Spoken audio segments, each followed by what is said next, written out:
just that gypsy in my soul. Make me pack up my bags and go. Yeah, it may seem like I'm on a road, but it's just the gypsy.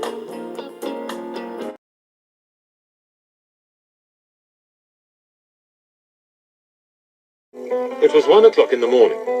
Django had just come back from La Jada. He found the caravan filled with artificial flowers, which were to be taken to the cemetery to be sold the next day. They were all over the place. His wife, who was expecting a child, was already in bed. He was just getting undressed when he heard a noise amongst the flowers that might have been a mouse. Picking up the only candle, he went forward to have a closer look. But the candle was burned down almost to nothing, and while the wax part stayed in his hand, the wick fell on the celluloid flowers, which suddenly burst into flames. In the space of a few minutes, the caravan was a raging inferno. Both Django and his wife survived the fire, but he was very badly burned from his knee to his waist. And what was worst, his left hand was inflamed and twisted. When taken to a hospital, the doctors suggested amputation. But Django refused, and his caravan friends soon took him home again in terrible pain. Although no one could have predicted it, by 1931 he was again in the music business, armed now with his guitar, ready to begin one of the most fascinating careers in jazz history.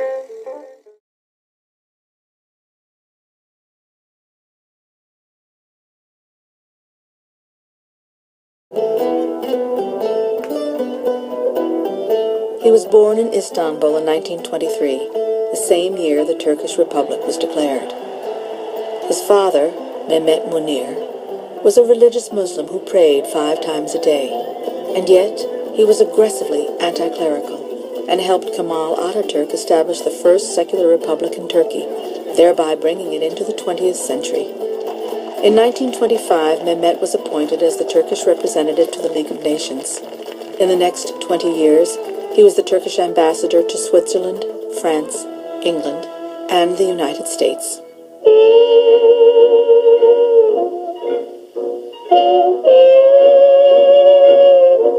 A life filled with dualities started almost immediately. As a child, Ahmet learned to be at home anywhere. I grew up in Turkish embassies. We were sent to kindergarten, where German and French were spoken. I played along the boulevards of Paris as a child, but we lived in a Turkish atmosphere.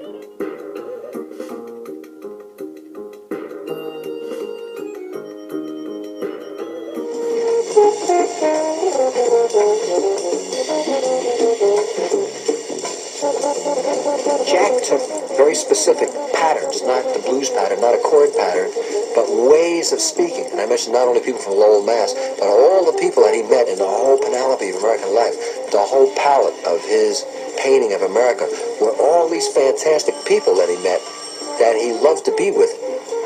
Jack is very much an immigrant writer. The amazement of America for him is partly that he's still an outsider. But then aren't we all here? As much as he calls himself an American, there's something of the outside looking in always in his work. That's the immigrant soul, and I think that's a lot in the beat movement. There's no history.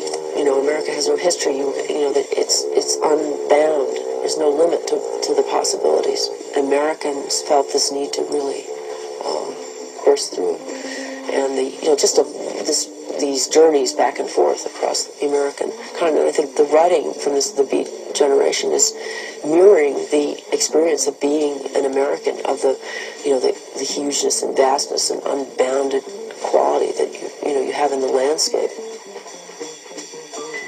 Following World War I, African-American jazz musicians began arriving in the Parisian neighborhood of Montmartre and changed how France felt about music forever. There was the saloon keeper, Bricktop, the scandalous star, Josephine Baker, the great clarinet and saxophone player, Sidney Bechet, and an ambitious entrepreneur and nightclub owner, Eugene Bullard. Together with French musicians and club owners, they became major figures in the nightlife of Paris.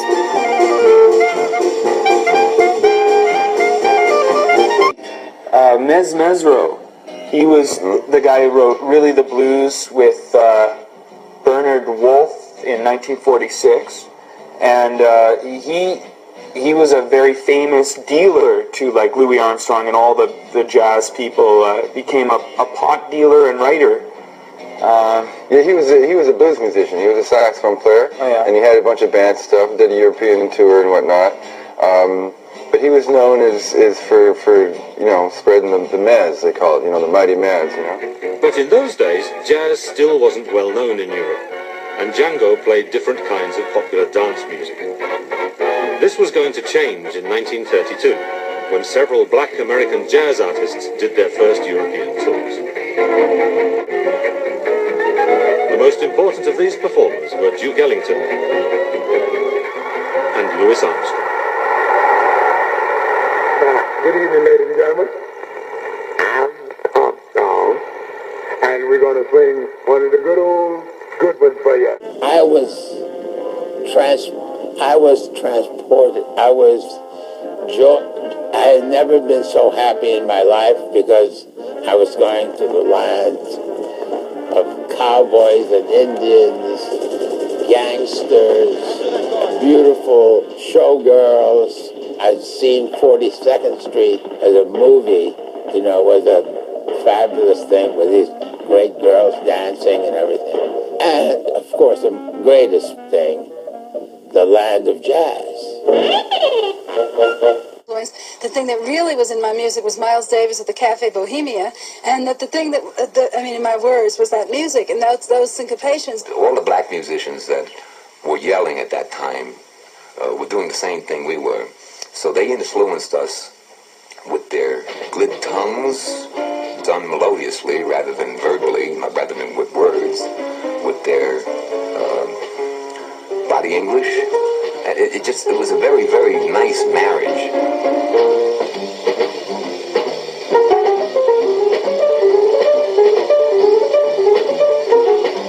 Hailed the first cab. I said, take me to Harlem. Cab driver says, where to in Harlem?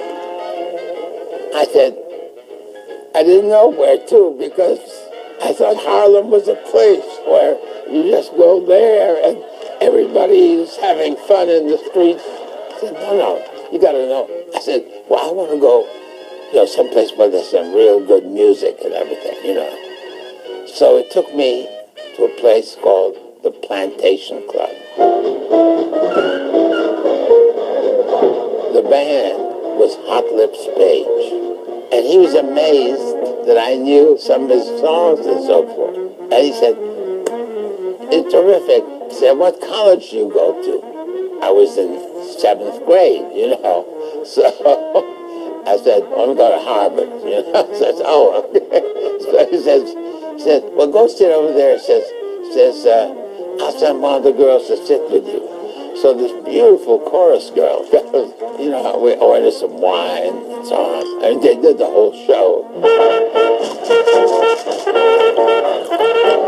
Wait a minute, what about the people that had gone to movies that had come back to pick you up? I'd forgotten about that.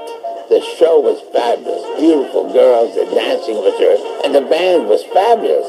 And, play jazz. And then we stayed for the second show.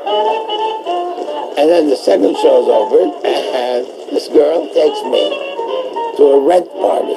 And James B. Johnson is playing the piano. They got all kinds of food going back and forth. And I'm drinking scotch and sodas, And you're in the 7th grade. And I had met Sidney Bechet through my brother. He was there. And he said, what are you doing here? I said, well, Richard. He says, what are you drinking? I said, scotch and soda. He said, you're too young to drink. She grabs it out of my hand. He says, here, smoke this. And hands me a joint.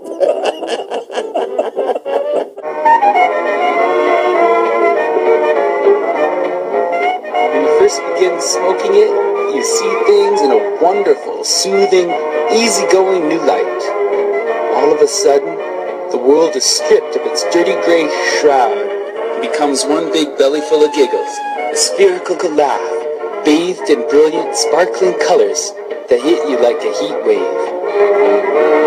As I said to my friend, because he's always talking, John, I said, which was not his name, the darkness surrounds us. What can we do against it? Buy a goddamn big car, drive, he said. For Christ's sake, look out where you're going. I mean, the syntactical pattern in that, which is happily, I think, jammed together, would say, you know, this doesn't make sense. These sentences are running together. There's, what's he talking about, you know? It was quite explicit, you know, talking about the kind of sense of being claustrophobically caught in some overwhelming social impasse. We wanted just to get the hell out of there, just get a car and split.